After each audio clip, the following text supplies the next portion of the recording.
Welcome to episode 1 of Star Wars Profiles, a new series that dives into the people, events, and history of what shaped the Star Wars franchise. Ralph McQuarrie's influence on the original Star Wars trilogy cannot be stressed enough. He was a concept artist with a deep imagination, responsible for bringing the look of a used future to life.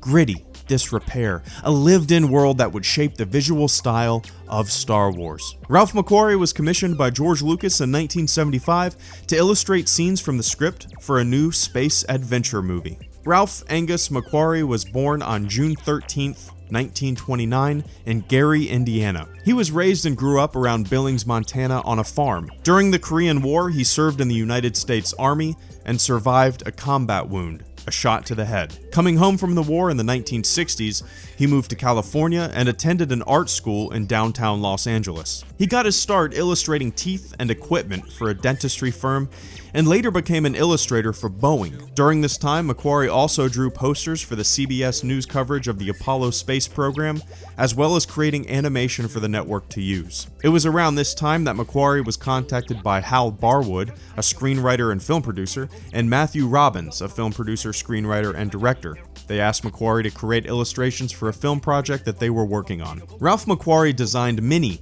of our favorite Star Wars characters: C-3PO, R2-D2, Chewbacca, and even Darth Vader. It was his idea to have Darth Vader wear a breathing apparatus. The grand landscapes that he painted, the incredible concept art that he created, became the feel and look of Star Wars.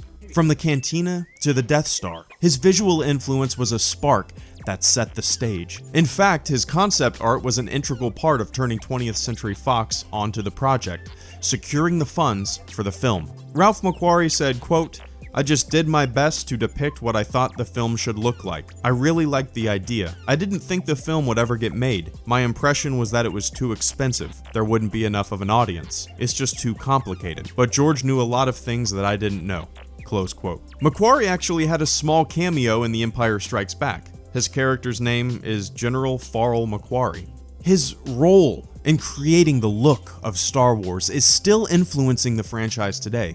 Many of his concept designs have been put to use in Star Wars Rebels. Zeb is very much influenced by the concept drawing of Chewbacca. Even Disney in the franchise moving forward uses a lot of McQuarrie's imagery. Concept art for Jabba's palace was used on Jakku. The icons in the back of the new Stormtrooper armor can be seen on Snowtrooper helmets from McQuarrie's Hoth concept art. Even BB-8 seems to be influenced by early illustrations of R2-D2. Ralph McQuarrie's imagination lives on in future Star Wars productions. People love the look of things he created. He had an eye for a lived-in and used universe, keeping things grounded while taking us to new and exciting strange places. And that's what makes Star Wars so believable: the grit, the tangible and realistic designs of machines, characters, and places. Ralph McQuarrie passed away on March 3rd, 2012, at the age of 82 from Parkinson's disease. He is forever a part of Star Wars history. He has earned his spot as an icon, a hero, someone who visualized what we all know and love today. Thanks for everything, Ralph.